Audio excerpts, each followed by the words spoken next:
بسم اللہ الرحمن الرحیم۔ یہ نئے سال کا دوسرا دن تھا۔ پاکستان نے ابھی 2002 کی آمد کا جشن منایا تھا اور میں گھر میں اپنے خاندان کے ساتھ موجود تھا۔ اچانک میرا محافظ نمودار ہوا اور اس نے مجھے بتایا کہ پاکستانی افسران دروازے پر موجود ہیں اور مجھے ملنے کے خواہاں ہیں۔ یہ رات کے 8 بجے کا وقت تھا، جو کہ میرے گھر پر میٹنگ کے لیے ایک غیر معمولی وقت تھا۔ میں چھوٹے مہمان خانے کی طرف گیا۔ گھر میں 3 افراد موجود تھے۔ انہوں نے خود کو متعارف کروایا۔ ایک گلزار نامی پشتون جبکہ دوسرے 2 اردو بول رہے تھے۔ میں نے آنے کا مقصد پوچھا اور انہیں چائے پیش کی۔ پشتون غصے میں لگ رہا تھا۔ اس کا چہرہ سیاہ اور ڈراؤنا تھا۔ اس کے لب سوجے ہوئے تھے اور اس کی ناک اور پیٹ بڑا تھا۔ ایسا لگتا تھا جیسے کہ اسے جہنم سے کھینچ کر لایا گیا ہو۔ اس نے میری یا میرے گھر کی عزت کا رتی برابر بھی خیال نہیں کیا اور گستاخی سے پیش آیا۔ اس نے کہا، عزت مآب، اب آپ عزت مآب نہیں رہے۔ امریکہ ایک سپر پاور ہے، کیا آپ کو اس کا علم تھا؟ اسے کوئی شکست نہیں دے سکتا ہے، نہیں اس سے مذاکرات کر سکتا ہے۔ امریکہ آپ سے سوالات پوچھنا چاہتا ہے اور ہم آپ کو اسے حوالے کرنے آئے ہیں۔ پاکستان خود کو کسی نقصان سے بچانا چاہتا تھا۔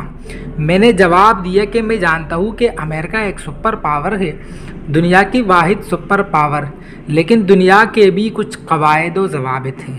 میں نے کہا کہ ان قوانین کے تحت، خواہ وہ اسلامی ہو یا نہ، آپ مجھے کیسے امریکہ دے سکتے ہیں؟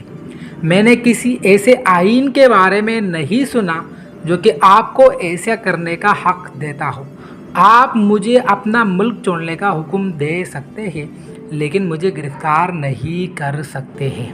جہنم سے آنے والے شخص نے اچانک کہا، نہیں اسلام اور نہ ہی کوئی دوسرا اصول یا قانون موجودہ صورتحال کے بارے میں بتاتا ہے۔ اس وقت صرف ہمارا مفاد اور پاکستان ہمارے لیے اہمیت رکھتے ہیں۔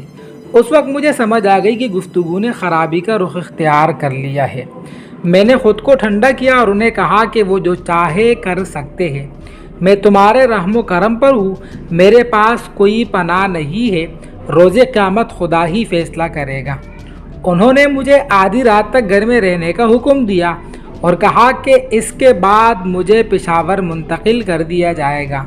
امریکی تحقیقات کر رہے ہیں، جن کے بعد مجھے رہا کر دیا جائے گا اور میں گھر واپس لوٹ سکتا ہوں۔ آدھی رات کو 3 گاڑیاں میرے گھر کے دروازے پر آ کھڑی ہوئی۔ تمام سڑکیں بند کر دی گئی تھی اور وہاں محافظ تعینات کر دیے گئے تھے، حتیٰ کہ وہاں موجود صحافیوں کو بھی رسائی دینے سے انکار کر دیا گیا تھا۔ مجھے ان سے بات کرنے کی اجازت نہیں تھی کہ لوگوں کو بتا سکوں کہ کیا ہو چکا ہے۔ انہوں نے مجھے گھر چھوڑنے کا حکم دیا۔ جب میں باغیچے سے نکل کر گلی تک جا رہا تھا تو میرے بچے رونے لگے۔ جب میں رات کی تاریکی میں گلی میں چل رہا تھا تو مجھے احساس ہوا کہ کوئی نہیں تھا کہ جو مجھے بچا سکتا، کوئی نہیں تھا جو کہ انہیں کچھ بھی کرنے سے روک پاتا۔ مجھے ان گاڑیوں میں سے ایک میں بٹھا دیا گیا۔ اس وقت میں بھی پاکستانی حکومت کا خود سے برتاؤ سمجھنے سے قاصر تھا۔ آخر میں ان کا ہم عقیدہ بھائی تھا، جس کا ان کے اس مذہبی جذبے پر کوئی اثر ہونا چاہیے تھا جس کے وہ پرچارک تھے۔ یہ میرے لیے ایک سخت احساس تھا، خاص طور پر اس وقت کہ جب مجھے لے جانے والے افراد قرآن پاک کا نام لینے کی جسارت کرتے تھے یا آپس میں تصور جہاد پر بات کرتے تھے۔ مجھے پچھلی سیٹ کے درمیان میں بٹھا دیا گیا تھا۔ ISI کے آفیسر دکھائی دینے والے افراد میرے دائیں بائیں بیٹھ گئے۔ مجھے ان کے پاس ہتھیار دکھائی نہیں دیا، لیکن ہماری گاڑی ایک 3 کاروں کے قافلے کی شکل میں تھی جو کہ پشاور کی طرف رواں دوا تھا۔ دوسری گاڑیوں میں مسلح افراد موجود تھے۔